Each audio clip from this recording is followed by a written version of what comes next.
السلام عليكم ورحمة الله وبركاته. أهلا بيكم في فيديو جديد. في الفيديو ده هعرفكم إزاي تقدر تستخدم صورة 2 الموديل اللي مجنن الناس كلها وترند في العالم كله دلوقتي عشان جودته الرهيبة جدا. ففي الفيديو ده هعرفك إزاي تستخدمه بدون VPN، وكمان مش محتاج أي دعوة، لأن دي من أكبر المشاكل اللي بتواجه الناس اللي عايزة تستخدم صورة 2 من خلال موقع صورة، إنه بيطلب منك invitation code. فمعظم الناس مش بيبقى معاها الانفيتيشن كود ده، فاحنا هنحل المعضلة دي النهاردة في الفيديو ده، وكمان هنشوف ازاي نقدر نطلع فيديوهات سينمائية بكل سهولة وبدون اللوجو المزعج بتاع صورة 2. هنعمل كل ده منين؟ هنعمل كل ده من خلال موقع هيجز فيلد، الموقع الذي لا غنى عنه، وللأسف في ناس كتيرة جدا في الوطن العربي ما تعرفوش، ولكنه واحد من أفضل المواقع المتاحة في السوق، ورشح جدا جدا انك تستثمر فيه لو انت معاك فلوس، لان الموقع ده all in one، بمعنى انه فيه كل اللي انت محتاجه عشان تعمل صور او فيديوهات احترافية بكل سهولة. احنا في فيديو النهاردة هنشرح صورته من خلال موقع هيكس فيلد. اما شرح الموقع كامل ده محتاج فيديو طويل لوحده، ممكن نبقى نعمله بعد كده ان شاء الله. خلينا في البداية نخش هنا على صورة 2 ترندز. اوكي، تعالوا نبص سريعا على الفيديوهات اللي تقدر تعملها من خلال الموديل ده. في الصفحة اللي قدامك دي داخل الموقع مخصصة لانك تعمل فيديوهات تبقى فايرال على تيك توك وتعملها خلال ثواني، حتى لو انت مش عارف البرومت اللي الناس بتستخدمه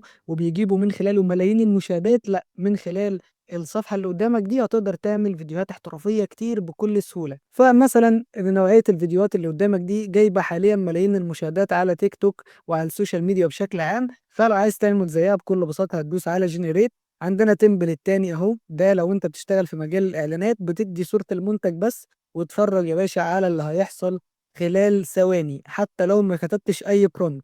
فده برضه حلو جدا للناس اللي شغالة في الاي كوميرس. تعالوا بقى نشوف ازاي نستخدم موديل صورة 2.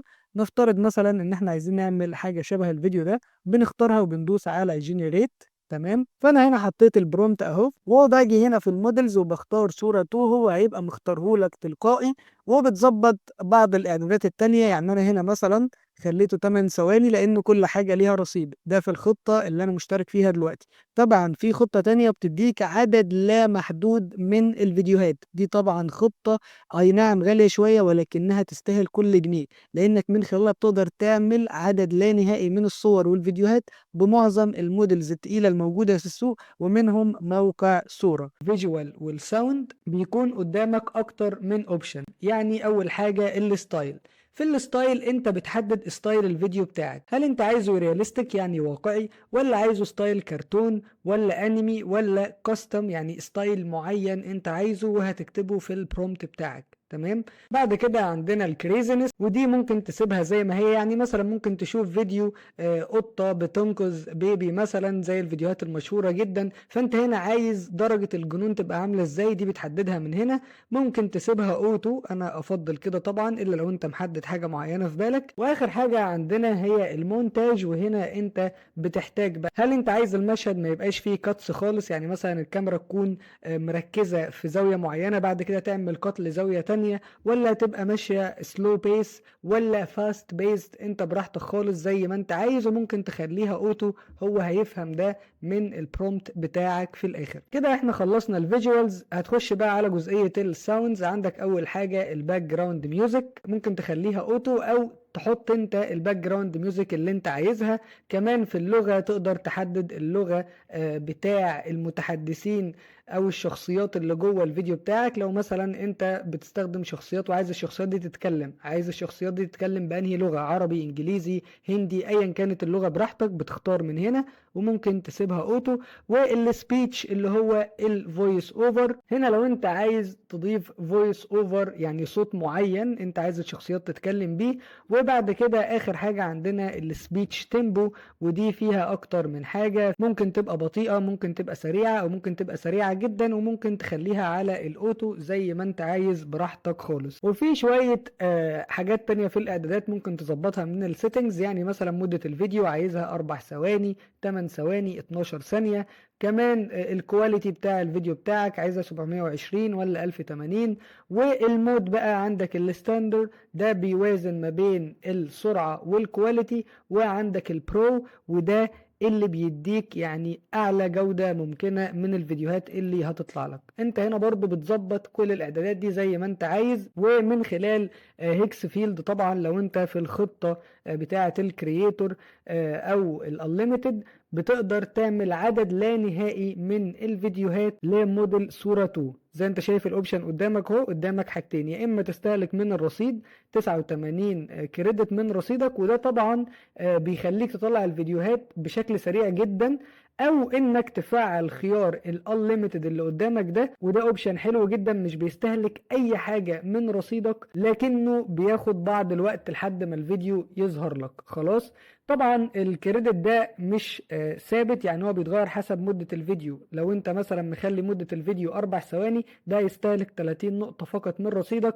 ولو انت مخليه 8 ثواني ده هيستهلك 60 نقطة من رصيدك، ولو هو 12 ثانية زي ما قلنا بيستهلك تقريبا 89 نقطة من رصيدك. خلاص، وبعد كده بقى عندنا يوز كيسز كتيرة جدا تقدر تختار ما بينها، يعني حاجات جاهزة او تمبلتس جاهزة تقدر تختار ما بينها. لو انت مثلا بتعمل اعلان عن منتج معين ممكن تخش على البرودكت ادز وتبدأ تختار التمبلت المناسب ليك. لو انت عايز فايرال ادز برضو تخش وتشوف كده المناسب ليك. وفي يو جي سي ادز اللي هي اليوزر جنريتد كونتنت، وفي سينماتيك، وفي انيميتد، وفي فيسلس، واديوكيشنال، واكسبلينر. في حاجات كتيرة قوي اختار منها بقى، انت عندك كل الحاجات دي قدامك بريسيتس كلها جاهزة ليك، اختار اللي انت عايزه. دي طبعا ميزة قوية جدا جدا في موقع هيجز فيلد، ما شفتهاش في مواقع تانية كتير الصراحة. هنا مثلا تعالوا نجرب ان احنا ناخد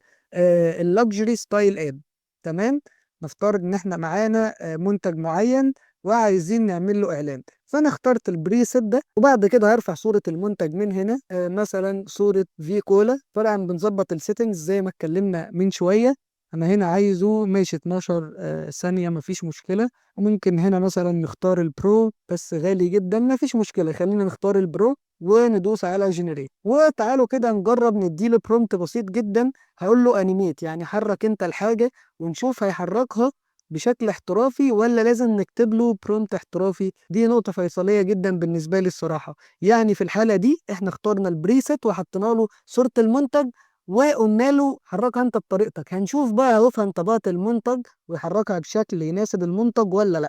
تمام، فتعالوا نشوف النتيجة مع بعض ونشوف العظمة اللي طلعت. وزي ما قلت لكم انا كاتب كلمة انيميت فقط وحاطط صورة المنتج ومختار البريسيت. بصوا بقى الموديل عمل ايه. يلا بينا. Some days, the city can feel like a storm. I slip away, find a quiet corner, and open something that speaks my language. Crisp, pure, effortlessly cool. Super soda, great cola. شفتوا الجمال والحلاوة؟ هو خلى موديل مسكت المنتج بتاعنا بكامل تفاصيله بالظبط، او زي ما انتم شايفين الكاميرا بتتحرك معاها، قعدت في مكان، فتحت الكان بشكل برضو واقعي جدا جدا وبنفس تفاصيل المنتج، وشربت منه. وكمان حط المنتج وعمل له شوت كده تحفة جدا جدا بنفس تفاصيله بالظبط برضو، وبيوصل لك الإحساس اللي هي حسيته بعد ما شربت المنتج ده. فويس اوفر احترافي، الميوزك حلوة جدا. فانا بصراحة والله العظيم انا منبهر. انتوا متخيلين السهولة وصلت لفين؟ مجرد صورة المنتج وبريست وشكرا طلع لنا فيديو احترافي مدته 12 ثانية. اعلان زي كده عشان نعمله زمان كان بياخد وقت ومجهود وكريدتس كتيرة جدا جدا. دلوقتي كل اللي انت محتاجه صورة المنتج فقط ويطلع لك العظمة دي. طيب لو انت معاك صورة معينة وعايز تستخدم موديل صورة 2 عشان تعملها او تحركها، بكل بساطة تخش على الفيديو وبعد كده قدامك موديلز كتيرة جدا. طبعا انت هنا هتختار موديل صورة 2، وزي ما انت شايف هنا بتختار الانليميتد او البرو، بتختار المناسب ليك، تقدر تستخدم الاثنين وتقارن ما بينهم، وبتحدد مدة الفيديو بتاعك والمقاس بتاع الفيديو. وزي ما اتفقنا تقدر تفعل الانليميتد مود عشان تعمل عدد لا نهائي من الفيديوهات بس بيستهلك شوية وقت لحد ما يطلع لك، او تخليك على تستهلك من رصيدك لو انت مستعجل وعايز تطلع الفيديو بسرعة. طبعا بعد كده بترفع الصورة او الفريم بتاعك اللي عايز تحركه، وبعد كده بتدي البرومت او الحركة او الاكشن اللي عايزها تحصل في الفيديو ده. تمام، ولو انت عايز تعرف ازاي تكتب برومتس احترافية تناسب موديل صورة 2، فأنا جايب لك الفورمولا دي من موقع open.ai اللي هو عامل موديل صورة. فباختصار البرومت الاحترافي بيتكون من subject اللي هو الشخصيات بتاعتك، وبعد كده السيتنجز، وبعد كده الموشن الحركة، وبعد كده الكاميرا ستايل، وبعد كده البيسنج والاوديو. تمام، دي الفورمولا. ممكن انت تخش على موقع اوبن اي اي وتاخد الدوكيومنتيشن وتروح على شات جي بي تي وتخليه يقراها ويفهمها عشان يقدر يطلع لك برومتس او اوامر احترافيه تناسب صورة 2. فبالتالي ده مش هيستهلك من رصيدك كتير وهتقدر توصل للنتيجة اللي انت عايزها. فده كده كان شرح النهاردة، شرح سريع لازاي تستخدم موديل صورة 2 وتعمل فيديوهات احترافية بعدد لا نهائي وبدون VPN وبدون لوجو، براحتك خالص من خلال موقع هيكسفيلد. اختار البلان اللي انت شايفها مناسبة. ونصيحة اخيرة، لو انت بتشتغل في مجال صناعة المحتوى بالذكاء الاصطناعي ومعاك عملاء بالفعل وبيجي لك دخل من المجال ده، ما تستخسرش ابدا ابدا في انك تستثمر في ادوات مفيدة زي الموقع ده اللي انا شايف فعليا انه موقع اساسي لا غنى عنه، وبالنسبة لي موقع كنز وبيسهل الورك فلو بتاعنا جدا جدا وبيطلع نتائج احترافية زي ما قلت لكم في البداية.